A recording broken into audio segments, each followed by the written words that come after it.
We are live on YouTube. Fantastic. Live on the correct Twitch channel. Wait for it. Connecting, turns out, to Miami, Florida. Bienvenido a Miami. There we are. All right. Give it just a moment. Hello, everybody, and welcome to another edition of Magic Mics. I am Evan Irvin, and we get started as we do each and every single week by saying hello to my two co-hosts, Aaron Campbell. Bonsoir. Ruben Bressler. In the local language, hello. Hi. Speak English here. Yeah.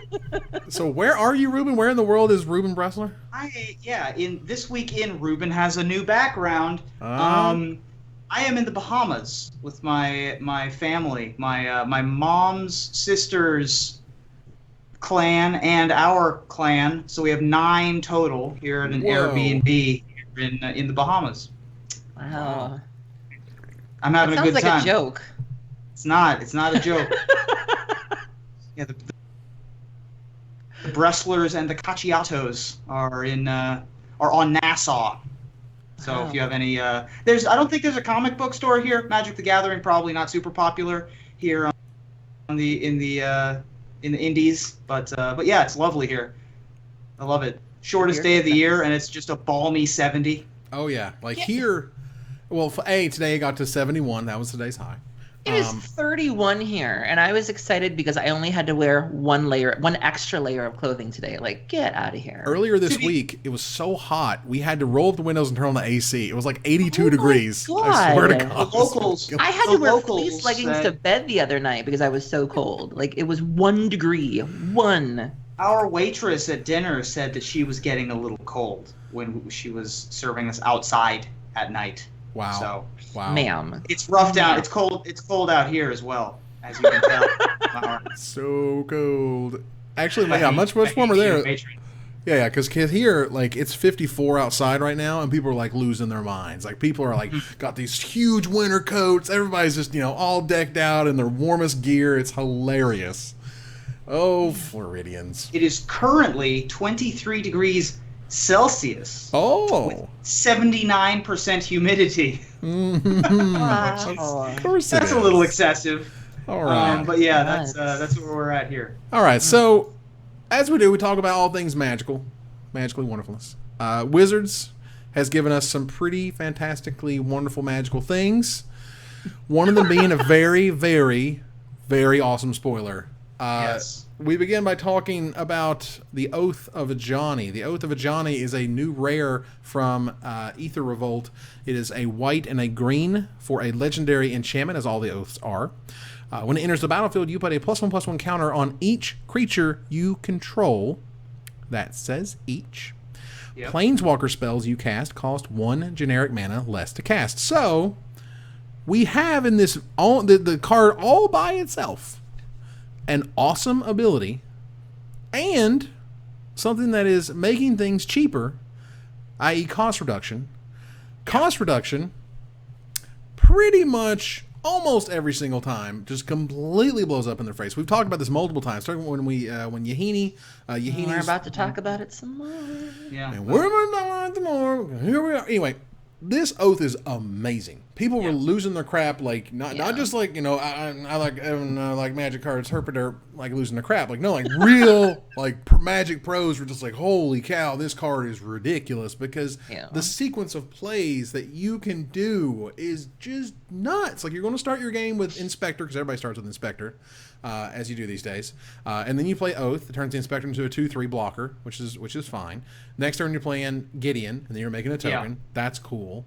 Next turn, you're playing the new Nissa, the 5-mana Nissa for 4 mana, so you can untap a guy. So you got the 2/3, and you got the 2/2 ally, and now you got the 5/5 land.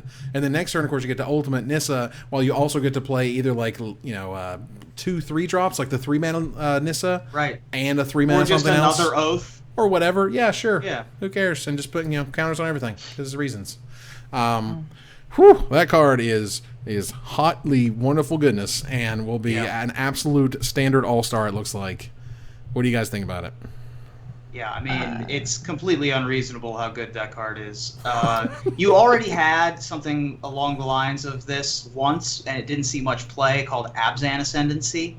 And, you know, the effects that put +1/+1 counters on all your creatures aren't typically super highly played, just because they're really cost inefficient. This feels like Wizards of the Coast decided, we want to finally make one of these put +1/+1 counters on all your guys cards super playable, just to see what would happen. And at 2 mana, like, this is a 2 mana Glorious Anthem. Like, this is a ridiculous card, even without the cost reduction part of it. Which you're going to I mean, Gideon is already one of the 3 cards that's relevant in the format. So, you know, it's an amazing card. Yeah, green-white certainly definitely needed more help. Am I right, you guys? Sure did. And this is quite a good card. They just keep adding members to the Gatewatch, though, which, I mean, okay, but it's a little annoying that you know, every set is just going to have somebody else who's like, yeah, I'm on the team now. I get my own oath. Yay! Yeah, but yeah, this card is really, really very good. Aaron? So the first thing that comes to mind when I see this card is there was a joke going around about Ajani and core set. He is like, if you get a core set, your core working out. Don't leave me here. Just wow. I didn't make the joke. I'm just the messenger. But yeah, Johnny's ripped. Right. It's a really good card. You know, I think this could also work well with Tameo. There's definitely the makings of a Super Friends deck here. Yeah, I definitely would related more to the flavor conversations of, you know, I think Saffron Olive might have brought it up, where if every Planeswalker is just going to be in the Gatewatch, then what's the point of having a separation between being a Planeswalker and being part of the Gatewatch? And also on the opposite side of things, you know, if we do end up, when we go to Amonkhet, you know, and we presumably are dealing with Nicol Bolas, is he going to have like his own anti-Planeswalkers? I guess he can have his own squad, and are they going to take their version of oaths that are like to not do good? And you know why? Because they're going to be the Hate Watch. Yeah. They'll have Pact of Nicol Bolas and all that good stuff. Yeah, it feels very confining. You know, it's like, you know, if everybody's, what is it you say? If everybody's great, then if everybody's a superhero, then nobody's a superhero. Yeah, and so that's the thing here. It's like, you know, and even when the Liliana joins, and they did say that Liliana has her own motives, but still she's in the Gatewatch, and so it just feels like we're kind of being forced into a box, sort of like we are with Standard. I mean, well, look, they in my mind, and other people have said this, so I'm just making this up by myself, but basically they're building the Justice League, the Justice League, clearly. Right. And they're building the Legion of Doom. They're building the Hate Watch with Nicol Bolas, so they can then have these 2 powers, you know, that kind of go against each other. I mean, for what it's worth, and again, chat, you're totally right. Tameo turned down being in the Gatewatch. Correct. So Tameo is not in there. Tameo was too busy doing her own research studies. She didn't want any part of that, you know, responsibility business. More power to her. And of course, Tezzeret's going to be on the bad guy squad, so you know, we'll But see I will how say that the goes. Ajani art is beautiful. Like, that was just gorgeous. The one thing I saw that people were upset about was that Ajani's got like a full 5-finger hand as opposed to like a paw. I don't know why people were upset about that, but I saw a relatively active discussion about why does he have a hand. Has he never had them before? I'm not sure. I haven't paid that close attention to his That's an interesting his point. digits. He has digits. His digits. Got them digits? I mean, he's half man, half cat. I'm not August, so I'm not sure exactly what you're supposed to have when you're a man-sized cat. No, if you look back at other art, it looks like he's had hands. Like, if you look at a Johnny Collar with Pride, there's digits. Then they're complaining about nothing. Well, at this time, it's players. really They would apparent. never do such a thing. That's a good point. Yeah, a Johnny Vengeance had digits as well. He has the curved claws. It appears like he's always had them. Right. Okay. I think the real conversation starter was my God, those abs. Jesus. Right. Really? You could shred cheese on those abs. Just the Cats do love washboard. cheese. Wash the clothes. Wash the clothes. All right. So Oath of Ajani, clearly one of the already chase rares from the set. Very good card. That Yes. card's going to be bananas. That's great. So Wizards, they gave us last week the intro pack Ajani, or the Planeswalker deck, sorry, the Planeswalker deck Ajani, and the Planeswalker deck Tezzeret. Okay, sure. That's fine. Well, they gave us the real thing this time. And All right, let's just say it. All right, so Tezzeret the Schemer. Yeah. The Schemer. Schemer. He schemes so hard. He is a black, a blue, and 2 generic mana for a mythic planeswalker, of course, that has 5 starting loyalty, and its +1 is to create a colorless artifact token named Ethereum Cell with tap, sacrifice this artifact to add 1 mana of any color to your mana pool. -2, target creature gets +X/-X until end of turn, where X is the number of artifacts you control, and -7, you get an emblem with at the beginning of your combat on your next turn, target artifact you control becomes an artifact creature with base power and toughness 5/5. So basically insult artifact every single turn in an emblem. That's cool. Overall, it could be a little bit better. Yeah, not good. It's not good. And by not good, I mean right now, in this format, as we know it, because we're Magic players, we have to put all these, context boxes around everything. Right now, it's actually just straight terrible. It's really weird. It does still follow the formula that Wizards has at this point, which is first ability is card advantage of some nature, second ability is protecting itself from some nature, and third ability is something stupid. So whatever. And so you get basically this weird artifact. Now, it is an artifact, which is nice. It will help with this spoiler we're also about to talk about, which is also really interesting. And so maybe there's more of that stuff going on in the set, so maybe it's a lot more powerful than we think it is, because, of course, we don't see the context around it. But by itself, it's just weird that black and blue are getting this weird mana rampy stuff. Like, why? Can they stop that? Because that's weird and freaking me out. Well, flavorfully speaking, Tezzeret, if you read the stories, you'll know that Tezzeret confiscated the lotus petal from the Inventor's Fair. And so now he makes lotus petals or something. Okay. Because he confiscated one. Look, just go with it.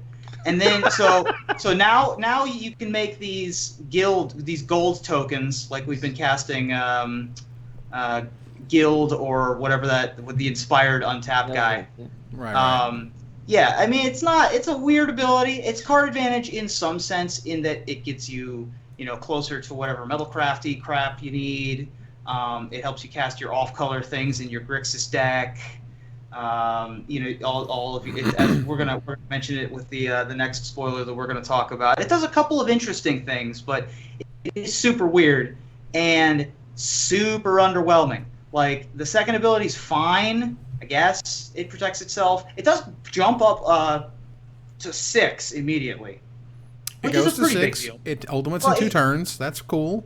But so did Narset, and Narset didn't do anything either. No. So this is just like another kind of planeswalker, I think. I mean, I'm just going to be proved wrong by Shuhei at the Pro Tour, but it's this thing is what he's going to do. Yeah, this thing is going to totally wreck and be in the Pro Tour top 8, and we're going to be like, myself terrible, so that means it's a great card.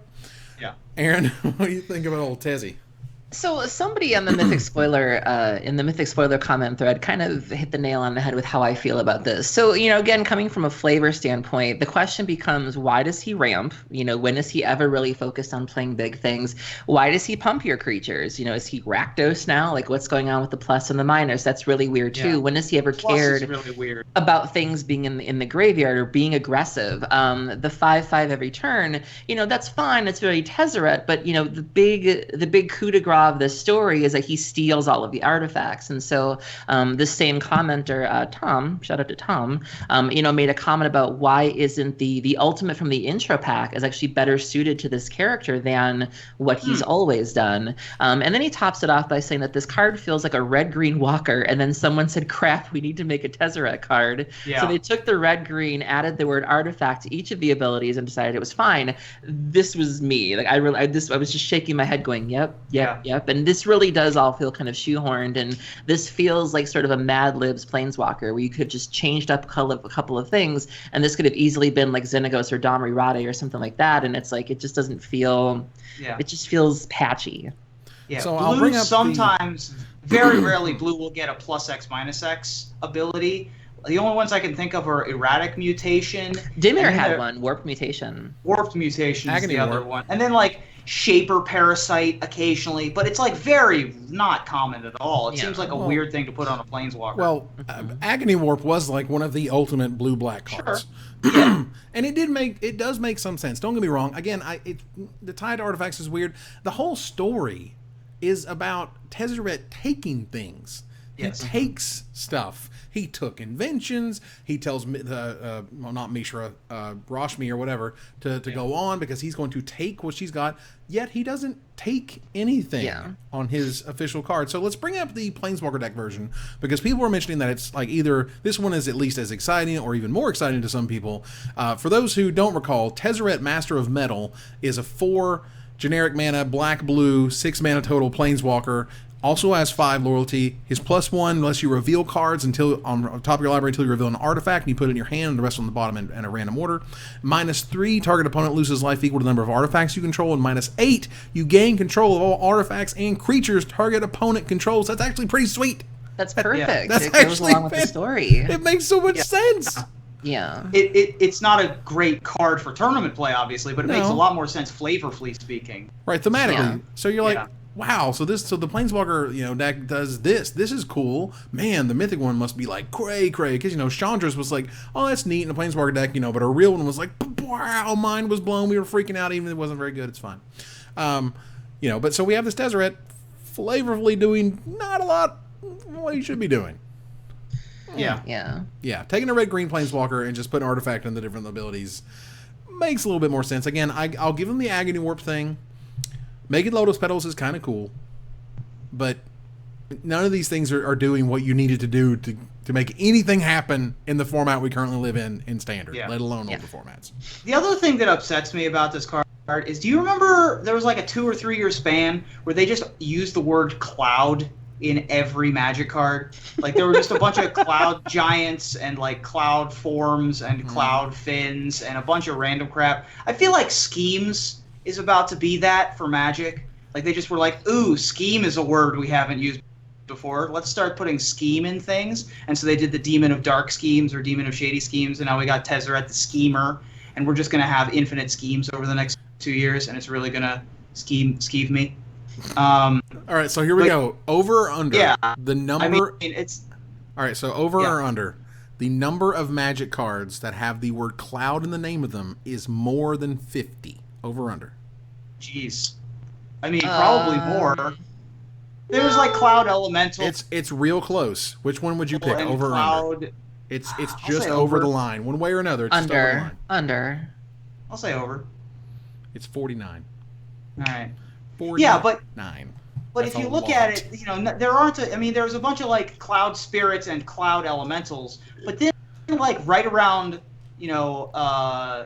Morningtide era, like everything just started being Cloud something or other. Like most of those old cards don't have Cloud in them, and I just remember looking at like Cloud Goat Ranger and being like, this card doesn't need to have the word Cloud in it, right?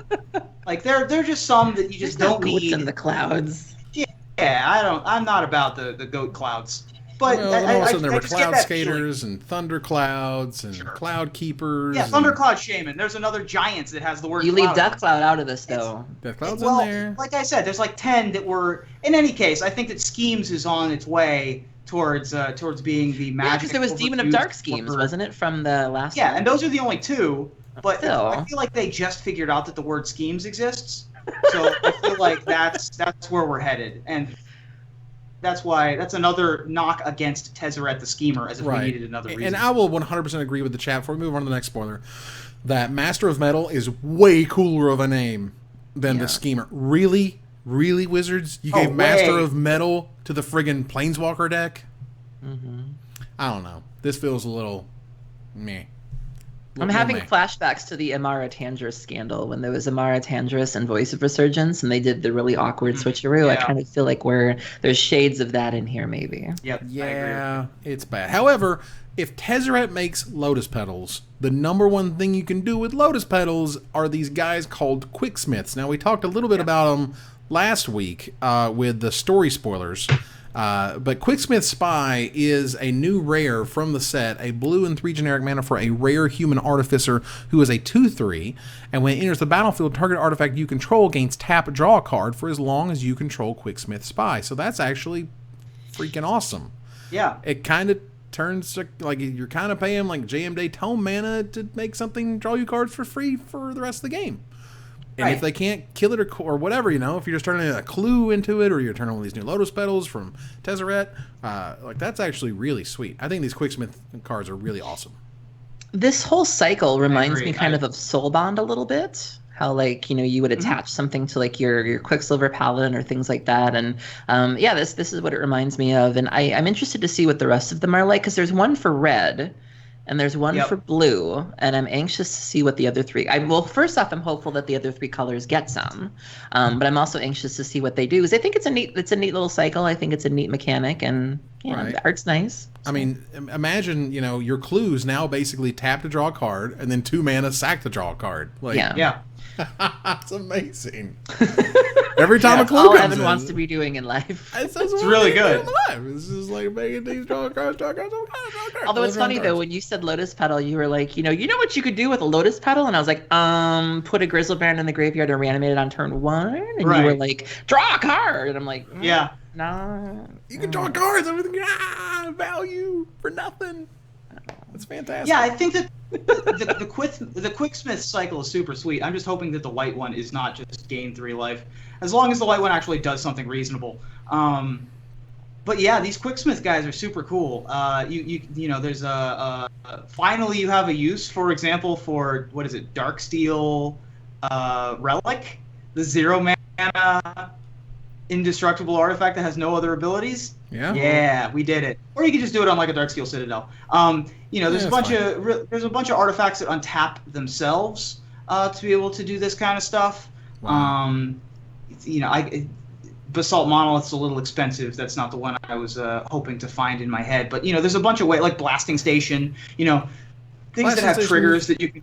Yeah, I mean, and stuff like that. So there's a lot of cool things that you can do with these Quicksmiths. By the way, this guy's just value. He's just a 2/3 for 4 that's pretty much guaranteed to draw you a card the turn he comes into play, even if he dies immediately. So that's pretty cool. I'm a big fan of this and the red one. The red one being a Hill Giant, being an actual 3/3. That guy can tangle in combat better than this Blind Phantasm. But drawing your card's obviously way better than 2 damage. So I'm a big fan of the Quicksmith idea.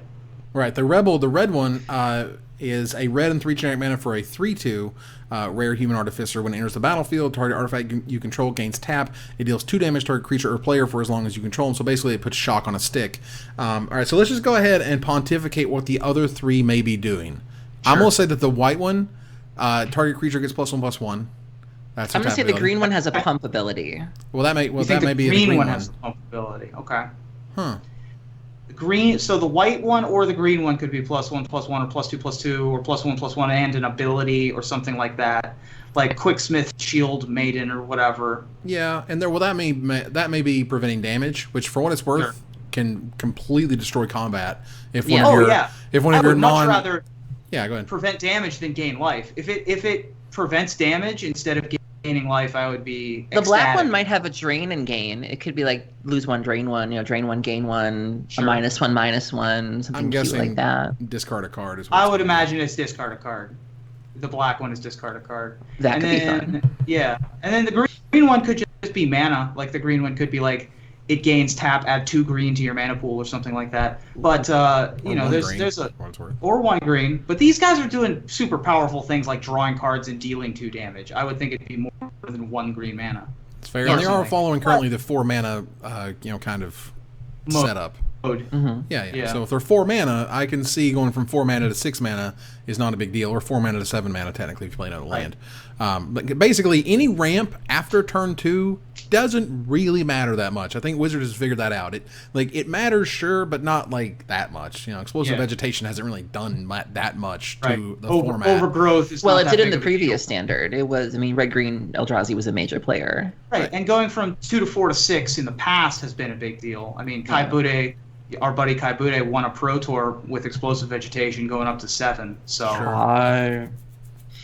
It's possible that it could be relevant. They've been making counterspells worse, other than the new counterspell, I guess. But they've been making counterspells worse over the years. So it's time will tell. But I think that it's pretty good. It's a pretty good bet that the blue one of drawing a card is going to be the best one, because that's a super powerful ability. It's a pretty big body as well. If you look back at something like Archivist, which was 2 colorless blue for a 1/1 that had tap draw card, and you had to wait a turn to do that because he had summoning sickness. Quicksmith Spy is the same amount of mana, but easier to cast because he has more neutral mana as opposed to colored mana, and also just requires you to have just a random item sitting around to use him. So I think the Quicksmith Spy is probably going to be the best of the 5, even without having seen the other 3. I will certainly note, and I agree with the chat, that the best 3 words in Magic: draw a card. Draw a card. It's just... Erin likes those words too. It's just she replaces them. She usually, what happens is a card says draw a card, and everyone else goes, draw a card. That's great. And she goes, draw a card. No, wait, hold on. Let me check my graveyard. I will put have 5 you know. them into my graveyard. I will have you know, I won a game in Vintage because my opponent was on Storm and they played Wheel of Fortune. Spread your whole deck, and then I played a whole bunch of things. Jesus Christ. That was like Dredge and your Jesus opponent's right there. It was just like, oof. Clearly this person has not played against Dredge before.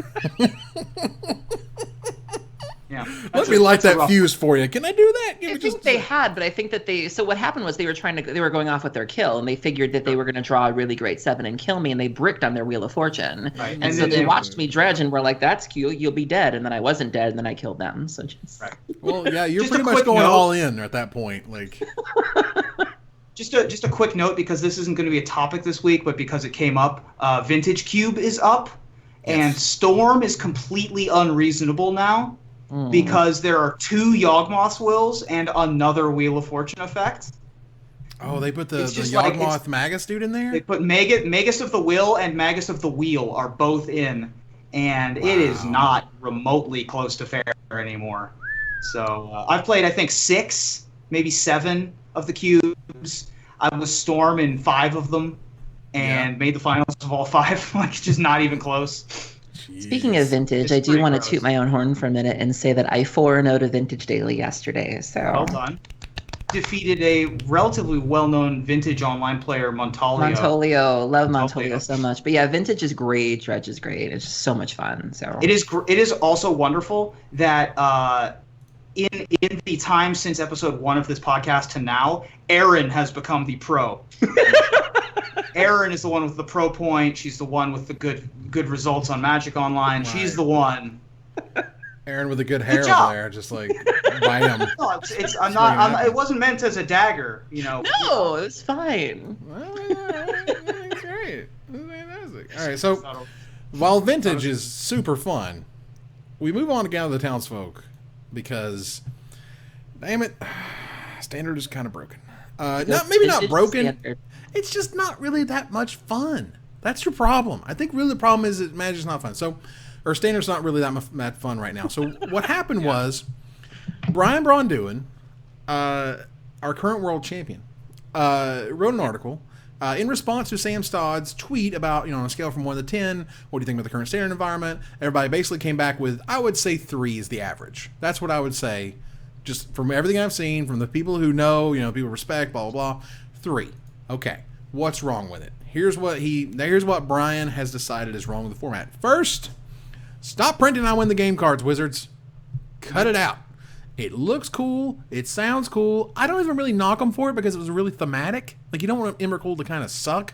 But, Jesus Christ, Emrakul is just a monster. Like, it's just like, oops, all right, so I'm gonna win the game now because I got my magical delirium stuff going and I got all these card types in the graveyard and have my 13/13 monster that you can't use instants on. Good luck with that. Now, at the same time, there's still Ulamogs out there. Ulamog doesn't matter as much because Emrakul's a thing, of course. Yeah. And even Aetherworks Marvel would not be that bad, probably, if it wasn't for this ridiculous, over-the-top creature that we have to deal with all the time. So, but let's keep going because he connects number 1 with number 2. So let's say That the problem is I win the game cards. Okay. Number 2, printing reactive cards that are effective. Because right now, we don't even have friggin' Pithing Needle. We don't even have, like, really basic, standard, no Tormod's Crypt type abilities, no Ancient Grudges, no nothing. There isn't even We don't even have shadow, Duress. really. We don't even have Duress. We don't have Shatters, we don't have Thoughtseize, we got nothing. Look, and here's I thought it was a really great point that he made. He was like, his favorite standard format of all time was Innistrad Return to Ravnica, okay? Me too. And he mentions Junk Reanimator, right? Junk Reanimator was cool, but my God, look at all the hate it had to go through. It had Rest in Peace, Ground Seal. Remember Ground Seal? Oh, yeah. Scavenging Ooze. Lifebane Zombie? Like, that's ridiculous. Think of all that. I mean, but that's why it was cool, because you could attack it. It could still be fun and powerful and interesting, but it didn't it didn't have nothing. Right now, Greenback Delirium has nothing to stop it from going nuts.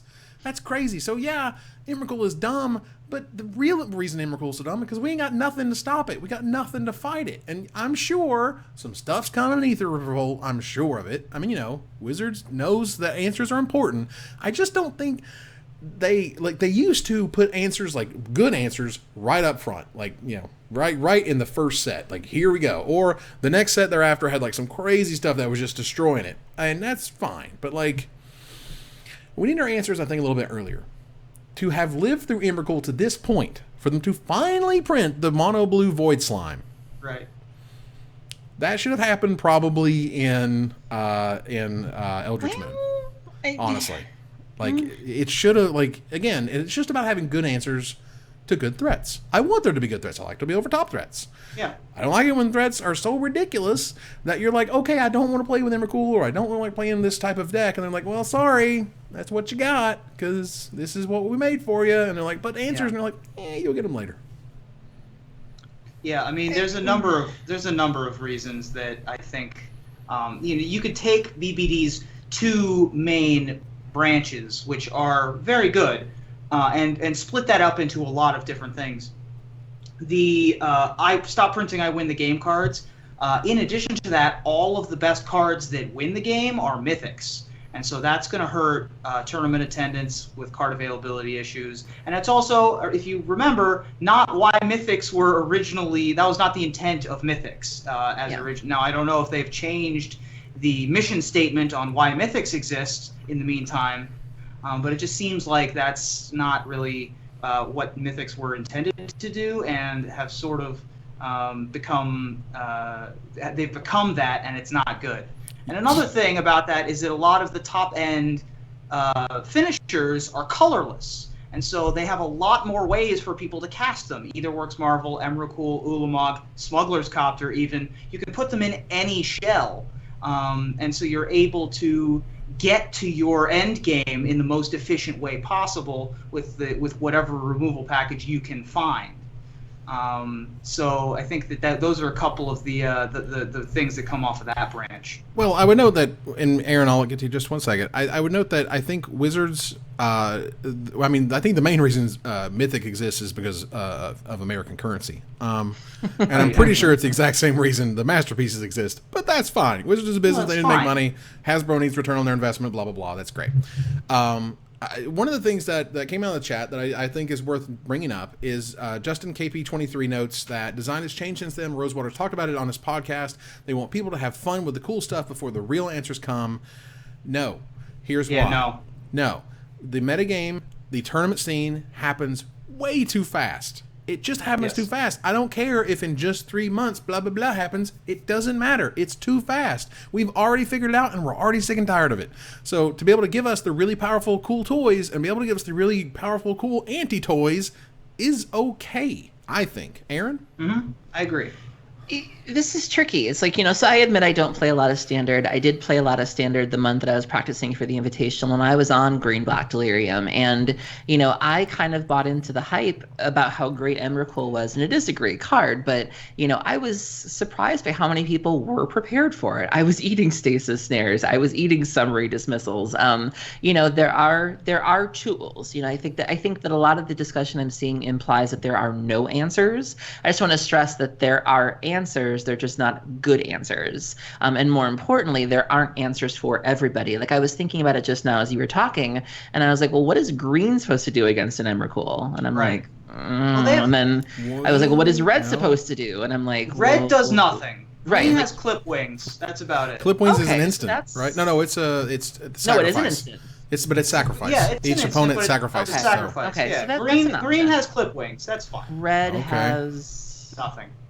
No red. Yeah, Red so, has grabbed the ankles and good luck. Yeah. Red ain't got nothing. Red has the what was that movie Chicken Run where they say put your head between your legs and kiss your bum goodbye. I mean that's really what it is. But yeah, so I mean there are answers. I think just number one, they're not great, and that it's not something that every color has available to them. The same can't be, it's not universal, and so I think that's a problem. But I do feel like there are ways to deal with it, and I think part of the problem also too is that these are plans that you're able to do with very minimal effort. We talked about Etherworks Marvel does not take a lot of effort to get going. You can do things you would normally be doing and still feed the Marvel. You can crack an Evolving Wilds and, I get energy. And you can make a Whirler Virtuoso, make 2 crummy Thopters and just chump at them. I've got energy. It doesn't take a lot to feed that thing.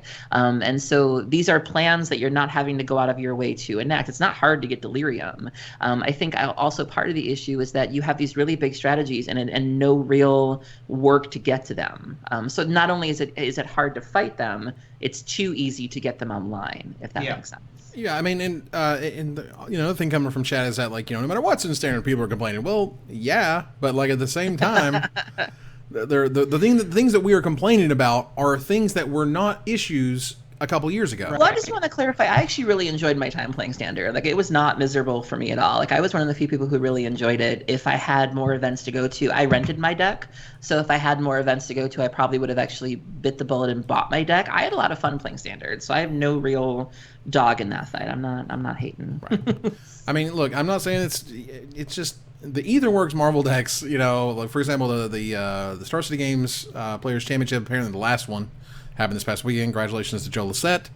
That's walking away with however many thousands of dollars they split up there at the end of it. I mean, high five, congratulations. Watching the Etherworks Marvel decks,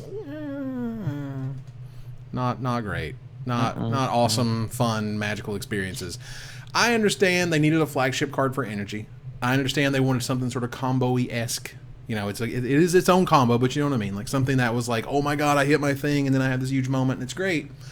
But there's, again, it feels like this weird repeating of the past stuff. Like, we've had these types of cards, and we've had these types of problems, and they were fixed, and we're like, okay, great, we're fixed now. We're never going to have that problem again. Like, and here we are. Like, once again, like, why do you have Affinity and no crazy hate cards for Affinity? Why do you have this amazing monster or this amazing strategy and not have anything to help fight it? And they're like, well, it's coming in later sets, don't worry. It's like, well, yeah, but at that point, we're already sick and tired of this crap. Right, and the other side of the argument of not having efficient answers was a philosophical change way back in the day, but I think that they've taken it way too far. In that, like, we're not asking for Rest in Peace to come back. We're asking for like a 1-mana Tormod's Crypt or a 2-mana Tormod's Crypt. Like, we're not asking for a lot. We're asking for better than Appetite for the Unnatural, right? Like, we're asking for, we're not asking for that much. We're asking for better than Pick the Brain. You know what? Yeah. I would say here.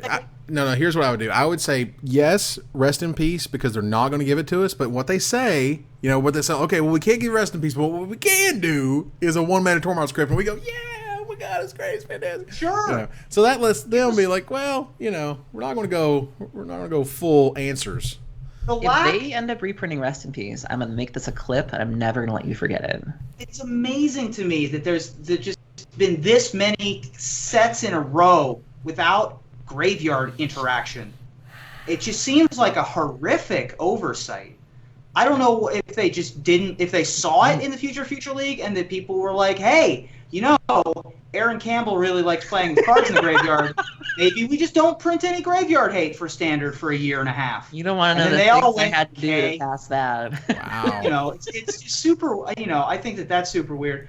And since I'm the resident red mage, typically the way that I answer things like Emrakul is you dead before they matter. Yeah. And you can't do that. There's no Lightning Strike. There's no Foundry Street Denizen. I'm not asking for Bolt and Goblin Guide. I'm asking for Lightning Strike and Foundry Street Denizen. Okay, Yeah. I'll take my 10 cents. Wow. When when we've had dollars in the past. You know That's what I mean? that's how far the red mage has fallen. Like, I don't need both. Can you just give me like incinerate? Just like incinerate like one time. It's all right. I'm hard up. I'll take Jackal Pup, man. You print Jackal Pup and I'll play 4-0. What was that? Satyr Hedonist or Satyr? There Fire was the Drink Satyr. Satyr. There we go. Yeah. I don't even need the pump ability. You just give me actual Jackal Pup. You give me that little puppy, and I'll play for you give me enough support, and I'm on board. Fiery Temper isn't going to cut it for me. You got to work to get Fiery Temper to be good. I understand. That's typically how Red works. But like the we've talked about hate cards in the past, and I think that it's just a shift in how cards are designed. But this was an unforeseen side effect of it, in that you get these when you print super hyper focused answers, but really efficient end game cards, particularly ones without heavy color requirements. People are gonna find the 3-color deck that has the best answers to the main threats and then plays the best threats on top of that. And that's what we have with Green Black Delirium. That is what that is. I just want to add something before we go. On a petty note, I thought it was delightful how when Samstad wrote the article, he was like, people gave it a 5 or a 6. I think Saffron Olive was like, no, girl, it was more like a 3. Yeah. And then people chimed in and were like, oh, you better fix that. And then he was like, oh, I misunderstood the data. I'm going to go back and change it. And it was like, oh my God. So I was living for that because I just thought it was so great. He was I'm going to use that one. I'm going to put that one in the back pocket.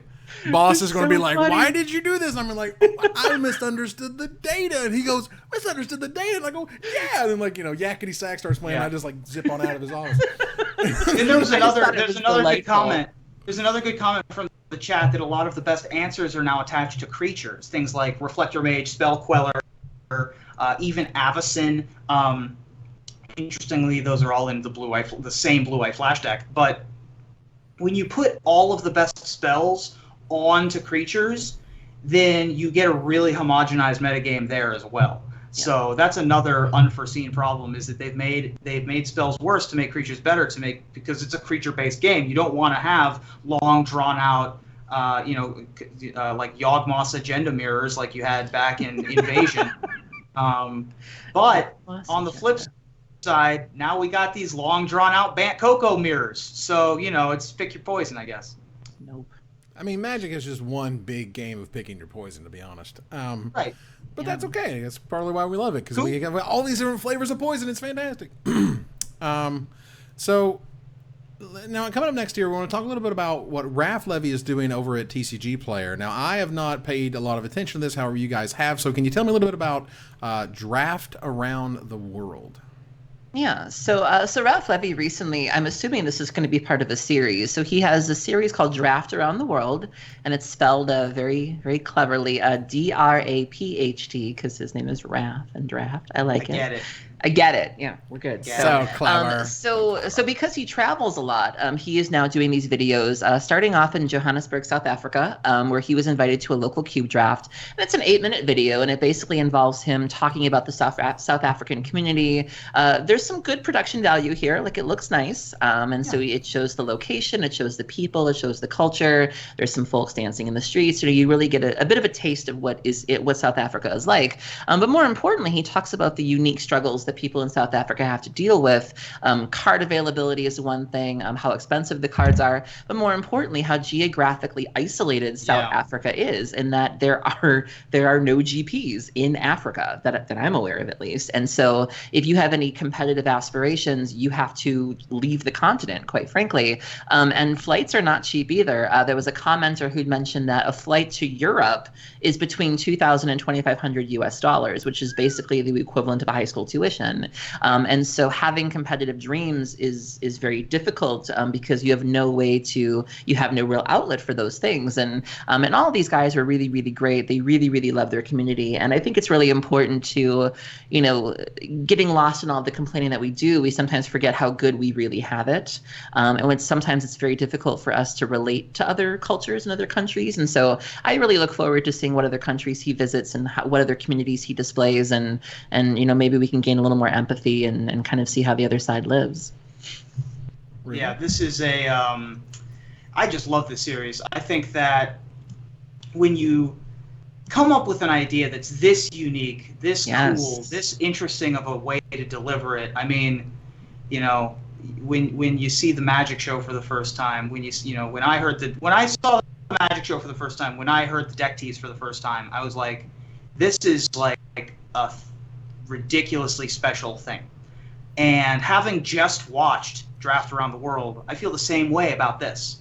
I feel that this is a super unique, interesting, in-depth idea that can go on forever. I mean, the fact that the first episode is Johannesburg, which, by the way, I think there's been a grand total of one large Magic event, and it was an invitational, if I recall correctly. One of the invitationals was in Johannesburg, and that's the only major tournament that's been on the African continent.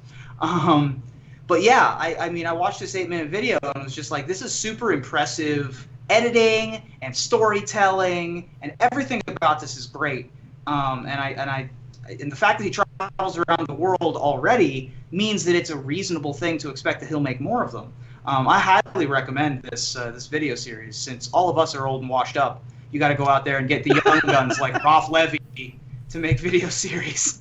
I just want to say before we go that the one thing I also that stood out to me the most is that he didn't make this about him. Yes. It would have been very easy for him to do a Ralph Levy vlog and have like the country and the culture just be like bit players or background players. Like, I'm Raph Levy and I'm talking about Johannesburg and things like that. And you actually can't see Raph. Like, most of what Raph is doing is voiceovers. Like, there's a little bit of him actually traveling to the venue. They played at a restaurant, but by and large, he lets the players, the community, the store, the culture, that's the star of the video.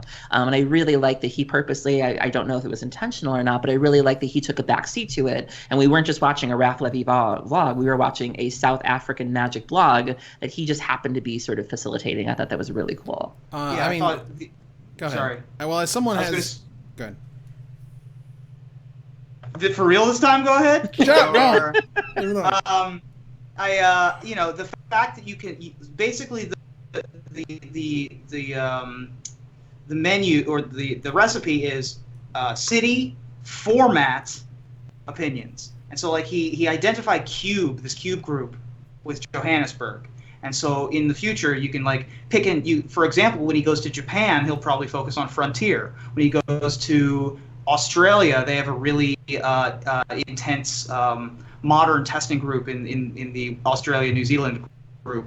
There's a lot of geographically focused the Northeast for vintage, or even the San Diego area for vintage, like that kind of thing. It sort of is, you can have these little episodic things about different formats along with the different locations, and I thought that was a pretty unique thing as well.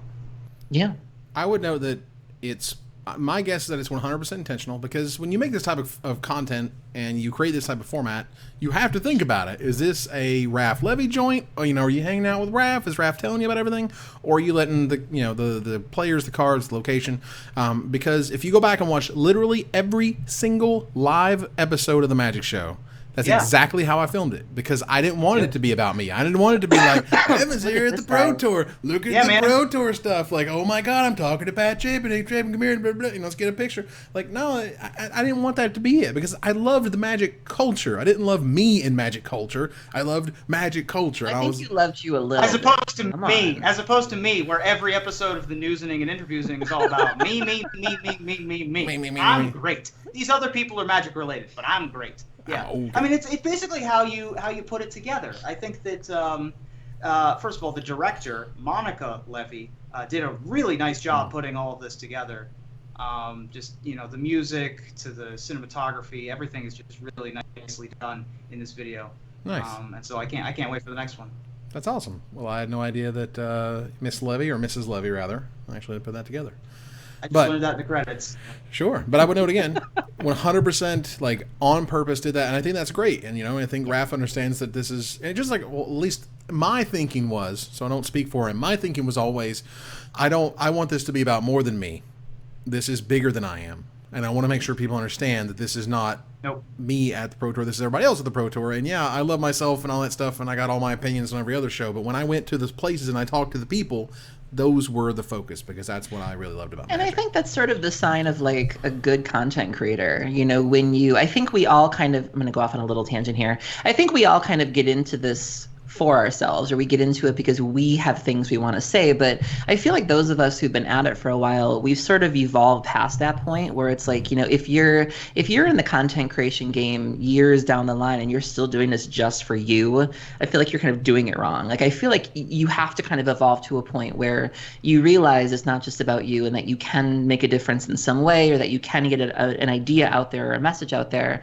And so I think this is just a natural evolution. And I think that some people kind of grow into it before others, but ultimately I think that's the sign. I mean, look at what the professor has done. You know, the professor has been very vocal about, you know, inspiring others, investing in others, and others are sort of paying it forward. And I think that's what you're supposed to do. Like, I think any creator, after a while, it's just not about you anymore. And I think if you still feel that way, maybe you need to reprioritize. Well, yeah, I mean, and like, for me, just personally, to continue this tangent a little bit, you know, I wish I had done things differently. You know, clearly that's just life. But I wish I had done things in terms of like setting up my channel differently. You know, I wish the channel had been more about like, you know, just Magic in general, or because like the Tellurian Community College can mean more or less anything you want it to mean. When the channel is like the Magic Show, I can't talk about board games, even if I would really like to right now, because I've really gotten into them recently. I can. It's just going to be kind of weird. I'm going to get like this huge swath of comments. Like, part of them are going to be happy, and the other half are going to be like, I did not subscribe to this channel so I can hear you talk about pandemic, whatever, derp, derp. And then, you know, unsub they go. And that's fine. But, you know, again, if someone likes board games and they find a channel called The Magic Show. I subbed to this channel thinking that it was going to be about orange guys. Right. Yeah, because that's my username, Mr. Orange Guy. There's really you must horrible. Be really kicking yourself now. Yeah. Anyway. Let me, but that's none of my business. God almighty. I got it. I don't know what you guys are talking about. I'm great. I got into this for me. It's all about me, et cetera, et cetera. Well, speaking of YouTube, all about you, creators, segue. Yeah. So I've recently began watching a lot more, it seems unfortunately, a lot more of Rudy from Alpha Investments, who has, by the way, a $12,000 a month Patreon. Almost 13K. And that's great, because Rudy is very much like the inside baseball of Magic. He runs a store, he talks to distributors, he gets lots of product. I think he does a lot of really cool stuff. Like, he actually like showcases the product behind him that he talks about in the videos and stuff. He makes really silly videos about like growing Modern Masters boxes, and he has like Modern Masters boxes like in his yard, and he's like walking around with the camera like, you know, look at all this one. You know, they're coming up nicely this year. It's watering them. Oh yeah, it's hilarious. And I appreciate that. So like, I've actually been really enjoying his channel. And I was like, all right, cool. I can, this guy, he can talk about a lot of the inside baseball stuff that I can't, because I'm inside the baseball. I can tell you, I know things right now that would blow your friggin' mind. I can't talk about them, but he can in his lens, which is as a store owner, as someone who buys product and stuff. Anyway, unfortunately, it appears that Rudy has gotten his AdSense account hacked. Now, the way it works is AdSense, whenever you watch a video and they show you a commercial, well, the creator gets a few pennies out of that, and that happens over time, and it adds up over the videos, and blah, blah, people get paid. That's awesome. Somebody hacked him pretty hard, to the point where he actually still got a text message with a verification code, because he thought, you know, he had two-step verification set up. So that's absolutely very scary. Scary. Anyway, now it's gone. YouTube don't care. Google don't care. He don't know what to do.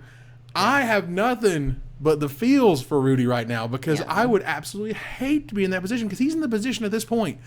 He's probably going to have to shut down his channel, at least the one that he currently has, in order to make a new one, in order to actually get that to happen. So now he's going to do this thing where he's going to need to make a new channel and broadcast it and put content on it. And ideally, I download all the existing content and upload it over there and try to point people to the right one and not point people to like the wrong, the guy, like the person who hacked him isn't going to change any of his details. So all that stuff is probably still going to be there. It's still going to be called Alpha Investments and yada, yada. He just has no control over it. So, you know, I just want to make this known for those who haven't heard of him. I think he makes really cool videos. For those who know of him, I think, you know, you understand the feels of what's going on over here, and Rudy's in big trouble in terms of his account, and that makes me sad. Yeah. ultimately, I hope he continues to make videos no matter what happens. I've enjoyed a lot of his work because he doesn't always just talk about Magic. He talks about Pokemon sometimes and some other collectible items that he gets through his store. So if anything, our heart is with you, Rudy, and we're sorry, and we hope it gets resolved sooner than later, because again, the guy's got like 30K or 32,000 subscribers. He's been growing by leaps and bounds. Has plenty of videos with lots and lots of views. Again, he's one of the only guys to really tell you about the inside baseball stuff that I can't, but if I could, I would. And so go to him, and he will actually tell you some stuff that I know that I can't explain right now. So that's terrifying. Really cool. Yeah, it's really Yeah. cool. I mean, I thought I got hacked one time. I thought my Twitter account got hacked one time, and let me tell you, I've never deleted DMs so fast in my life. I'm like, hide the evidence, hide the evidence. Right. It's a very scary feeling. Yeah, it's terrifying on a number of levels. First of all, from a Magic celebrity subculture celebrity standpoint, getting your social media hacked, like, that's what I am at this point. Like, if I got my Twitter hacked and I had to start over from where I am at now with my 6,200 followers or wherever I'm at, I wouldn't get half of them back, just because of momentum. Like, people follow you, and then they're just in your stream, and then you don't remember to refollow them if they or to unfollow them if they stop tweeting or if they change names or whatever. It's a very difficult thing, and much less subscribing. To get somebody to hit a subscribe button, geez, that takes so much work. Yeah. At least he has most of his revenue stream still intact, so people can get at wherever this leads. He can be like, hey, my new channel is here, and link that to the Patreon or whatever. The best we can do as fellow content creators is be like, hey, this guy offers something unique to the culture. Absolutely. Be on the lookout for what he's doing next. Like, that's all I can say. Personally, I've literally never heard of Alpha Investments or Rudy, because I don't buy Magic cards. I'm not the target audience. I play Magic cards. I talk about Magic cards, but I don't buy a case of Modern Masters when it comes out. So I'm not that guy. But this, the fact that his Patreon just has infinite, 5 digits a month, that a lot of people subscribe to him, for not just information, but for sales and value, and he's also apparently a super entertaining dude. So I think that this is a real shame, and I guess he was targeted. I don't know enough about this story to know if this was just a random, guy hacked his account and, oh, look, what I happen to find is a lot of money randomly, or if he was targeted specifically because of who he is and what he does. So I guess there's more to that coming around. But the big scary thing for me is, boy, internet law is just so far behind reality. It is terrifying how far behind. Like, Google can't do nothing. YouTube can't do nothing. The police apparently aren't doing nothing. This is there's nothing he can do. He can pay the ransom, I guess, but who pays a ransom? And that just the feeling Liam Neeson doesn't pay a ransom. Just the feeling of loss of security. This reminds me of when I was in high school. My mom and I, we had our house broken into. We were robbed. We weren't there at the time, but we came home and our door was broken and all of our dressers were overturned. And my mom had issues with that for years regarding wondering who, if anybody around us did it. She would lock all of the doors religiously multiple times a day, and just that feeling of having your security be taken away from you never really leaves you. And especially on the internet, we lull ourselves into thinking, well, I have this great password with a capital letter and an exclamation point and my blood type, and I have a text that goes to my phone, and we wrap ourselves in that with our block lists and our passwords, and to have something like this, to do everything right and have this still happen. Like, I can't imagine what he's feeling at that shaken feeling of, I did everything right, this happened to me, I can do nothing about it, I'm completely helpless right now. Just all those feelings that he must be having. Like, I can't imagine that I imagine that they're going to stick with him for a while, and that's just, poor guy. Yeah, and based on what I've seen in the chat here, he plans on spamming his old channel to get it shut down. So maybe he'll upload a few movies to the channel and, get his copyright strikes and then be done with it. Okay. Well, not to mention Right, the content creation angle of like, I think you all can speak for this, Ruben and Evan, of like your work kind of being like your kids almost. And like, if you have to delete a video or like, I feel bad just deleting my Dropbox that has my old episodes in it because I can't bear to do it. And so to have to start over and get rid of your children, essentially, that's your work. There's an emotional, there's an emotional attachment to those things you've created, and having to either delete them or render them obsolete or whatever you got to do, that's got to suck too. And just, I mean, the real scariness to me anyway, and this isn't necessarily directly related, but the fact that there are now hacking groups that will hack your machine and then basically put a time bomb on it and say, if you don't send us this much Bitcoin by this date, all of your data will die.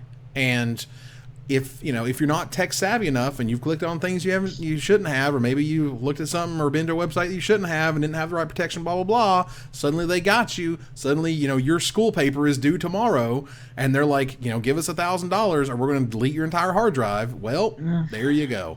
But as for the actual content, like, I don't actually still have a lot of the raw assets I did from years and years and years ago. Like, the best thing I could do for a lot of my episodes, a lot of my really, really old content, is to download it from YouTube, and that would be my archive. Now, I've got everything from essentially the past year or two, but, eventually I have to get rid of a lot of those old assets. Like, I've filled up a 3 terabyte hard drive at this point with just archival stuff from Magic Mike's, from Forgotten Lore, from the Magic Show, from like all the set review stuff, like all of those things. I like to try to keep the final exported video, not necessarily the final cut project that has all the bits and pieces and the raw audio and raw video and so on and so forth.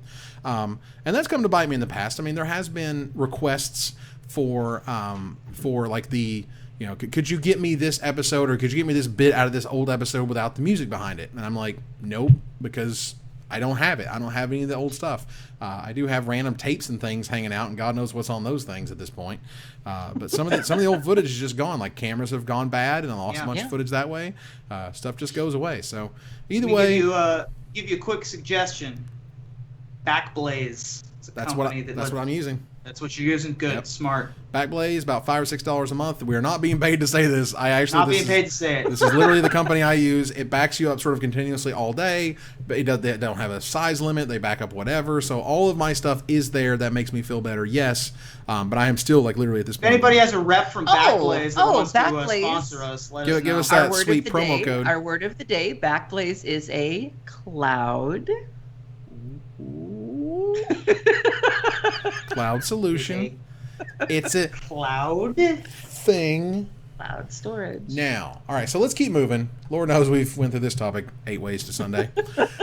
Splash damage is next. Now, Aaron, I'll let you go ahead and tell us a little bit about this and our Overwatch splashing.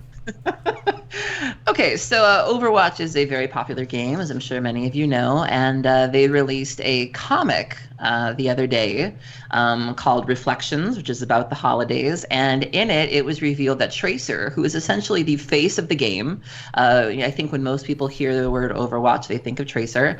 Tracer has a girlfriend. Tracer loves the ladies. We don't quite know if she's gay or bi or what the situation might be, but I think queer is the best word to use, and needless to say, the reactions have been pretty intense. There are some people who obviously relate to this character and think it's amazing that she is a lady-loving, woman herself, and then there are other people who feel like they've somehow been cheated and that they want their money back and that they this is a travesty. There was a screenshot going around on my feed where some guy says he was tricked into playing Overwatch because this character has now, they waited 6 months to announce that she was gay or whatever, and it's just a very passionate topic, and so I figured it would be fun to bring up and that you all might have some thoughts. And I was hoping if there was just a sticker on the front of every box with a female on it that says like likes wiener right there. Yeah, that's why I'm buying it right there. I have my sticker somewhere. God, enjoys the weenus. Like, I don't. Why do we need that to be a part of your thing? This is exactly what happened when Dumbledore was gay, right? Like people just lost their mind and blah blah blah. And I can't believe my kids have been reading this stuff and blah. I mean, like, who cares? It's just, and for what it's worth, even socially, it is way more accepted to be basically lesbian than to be a male gay person. Like you just don't see you still don't see dudes kissing that white much. Men, yes. Yeah, but you still don't see dudes kissing that often, holding hands that often. I saw a gay couple holding hands here in Orlando. I was like, oh, wow, because Tennessee, you still don't see that. You still, maybe in the big cities, again, in Tennessee, Nashville, Knoxville, and that's great, but like certainly in the small towns, it just does not happen. But of course, females, it's just like at that point, like it's hot and people get featured and this is all sexy and blah blah blah. But so if anything, I can only imagine that the backlash for this had to be a little bit smaller than when Dumbledore came out to be gay. Possibly partially because Harry Potter's a bigger thing than Overwatch is, but Overwatch is still quite massive. Also, keep in mind that the people who make the advertisements are all men, and so they are more open to accepting a lesbian relationship. Right? Overwatch also has a surprisingly passionate fanfic community. Like there was an article on Kotaku about it where like, oh my god, like there's some really lewd things out there where it's like I never would have thought, like, okay, like they ship May and Widowmaker and her with him, and then this thing comes along and it's a thing. And so there's a lot of attachments to these characters. I've seen some pretty crazy 3D models, let's put it that way. It's I mean I had read a news story recently that that Blizzard had to send a cease and desist order to Pornhub to remove all of the Overwatch videos from their website. You're familiar with the website Pornhub, which you are. But I think that this is interesting. Not only did they reveal a gay character, this is their central lead cover character. Tracer is the first person that you saw in the teaser trailer, the first person that you saw on all the advertising. This is their lead character. This would be as if, this would be like if Jace was written, like a comic came out that showed that Jace was genderqueer in some way, who's Magic's, central lead character. And so I think that that's super cool. And the Overwatch team and Blizzard in general and Wizards of the Coast are both very good at this kind of stuff, having, representation mattering kind of things. For example, Symmetra, I think it's Symmetra, is another character that's in Overwatch, and she's on the autism spectrum. And so things that have visibility, you need to have fantasy characters that have, that are not straight white men in their mid to late 20s and that's it. Like they have nothing wrong in their lives other than they're angsty and that they don't fully conform to the media's ideal of what a human is. And so having things like having a visible female strong lesbian character is very important for women who are growing up and need a role model. Perhaps don't have a similar role model in their life, they can look up to a character like this. I think that the backlash is horrifically stupid.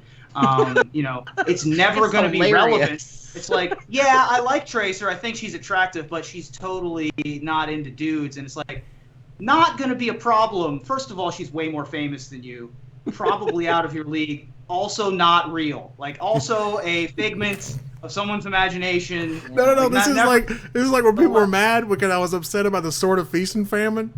And I was like, ooh, God, it's horrible. And they're like, Evan, you gotta be constructive. I'm like, all right, I'll make a constructive post. First point, not a sword. How about it's not a sword? How about it's not a sword, people? God almighty. It doesn't matter. All right, so. But in any case, I think that this was also a really good way to announce it. This could have been viewed as a gimmick. So it was in a holiday comic book. Like a bunch of the characters had comic book, at least short comics, come out about them. And this was Tracers. This was just part of a bunch of the holiday comics for some of the characters. And it was a really natural progression. It just felt like a it was just cool that they were just hanging out at home. This is just their home life. It wasn't gimmicky. It wasn't weird. It wasn't like, hey, everybody, this is a thing now. It was actually very very natural, which I appreciated the delivery of it as well. Tasteful even. So what you're saying is, for the next Magic story, Jace and Gideon make out. Stop it. Unless it's done well, it will look gimmicky. That's the danger here, right? Yeah, I mean, I really appreciated the fact that she's such a visible character. Don't get me wrong. I mean, I was really happy about the Alessia reveal, obviously, but let's be honest, we're probably never going to see Alessia again. Let's call it like it is. And so, I thought the Alessia story was great, but this is Tracer. Like you said, she's the face of the game. She's a lot of people's favorite characters. This game has won a lot of awards, and she's been the face of those awards. And then to see them also kind of owning it, it would have been really easy for them to be like, well, it's whatever you think it means. Like they didn't have to own it, but then they released a statement saying that, this has been part of her backstory all along. We wanted to make it an aspect of her character. As in real life, having variety in our characters and their identities helps create a richer environment. They're owning this. There's no subtlety of, well, we just maybe possibly. No, they're saying we did this. It was intentional and you're going to love it, or you better love it. So what you're saying is Gideon and Ajani wash each other's clothes on their abs?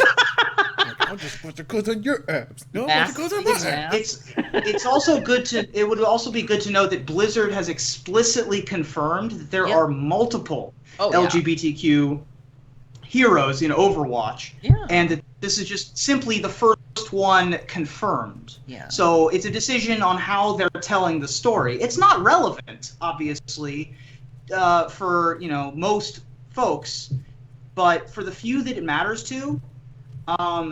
The people that it matters to, that it hurts them, I don't care. It's like somehow on some level they're like upset about it. That I don't care about. But for the people who are growing up gay or on the or bisexual or on the autism spectrum or different races, different cultures, people who don't necessarily have all of the super advantages that a regular white person living in America might have.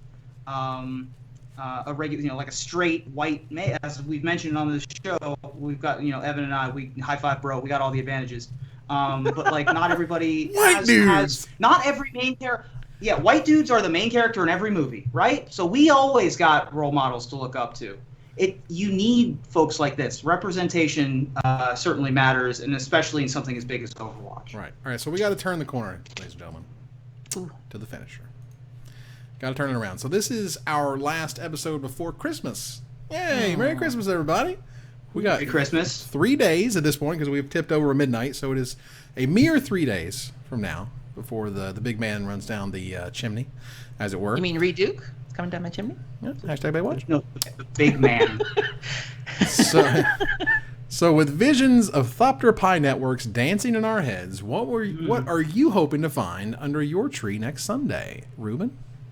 Well, I was recently had the thought that I would really like for there to be more streams from Magic players streaming things like their passions and their hobbies. I had a really good time doing a cooking stream with John Johnson the other week. Things like Nick Miller streaming Smash Brothers, and more stuff like Andy Boswell making pottery, and even stuff like Magic Mike's talking about bubblegum. Nice. That's how we do it around here. Yeah, we do. Aaron? Well, I'm a simple girl, and I just want 3 things. 1, comfortable bras. 2, Dredge and Amonkhet. And 3, for Lena Dunham to stop being relevant. Stop talking. Just yeah. Just turn the volume. Just turn the face hole. Just shut it down. Every time she takes her foot out of her mouth, she puts it back in. Nice. So let me tell you, all I want for Christmas is either peace on Earth or a functional Magic Online. So I'll settle for the far more likely one, peace on Earth for all mankind. There we go. The one that's going to happen, right? The one that's much more likely to occur. That's right. So and also, Happy Hanukkah, which also occurs. Night 1 is on Christmas Eve this year, so to all my Fevre out there, Happy Hanukkah. Very nice. So, and happy Festivus for the rest of us. That's right. But that ends another episode of Magic Mike's. Thank you guys very much for hanging out with me. Aaron, thank you. Thank you for having me. Ruben, thanks for hanging out. Thank you. I'll be back to the cold next week. To the cold and the bitter and the To the sad. frozen north. And I'll still be putting on sunscreen because Florida. Damn it, Evan. As we go to our final slide. So I want to thank you guys for joining us here to discuss all things magical. Thanks to my co-host, you guys, for watching. I hope you support us at patreon.com/magicmics. Visit our website at magicmicspodcast.com that exists thanks to our Patreon supporters. Or follow, like, tweet, favorite, share, subscribe, do everything social that tells people that we exist.